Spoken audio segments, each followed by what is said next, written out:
coverage continues, getting you ready for Bills training camp. It starts tomorrow at St. John Fisher in Pittsburgh.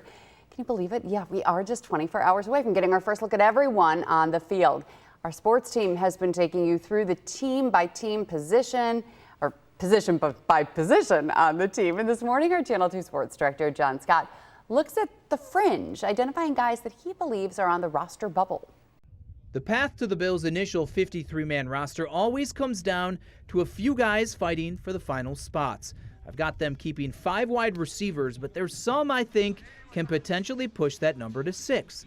Laviska Shenault's a versatile guy who can be used all over the field on offense. He's dynamic as a kick returner, but has never returned punts in the NFL. Something I think he'd need to expand to is sticking around. Could Camp Darling Tyrell Shavers make another run at the 53? The staff certainly knows what he can do. And then there's still the wild card of someone like KJ Hamler. At linebacker, I think it's the time of reckoning for Baylon Spector.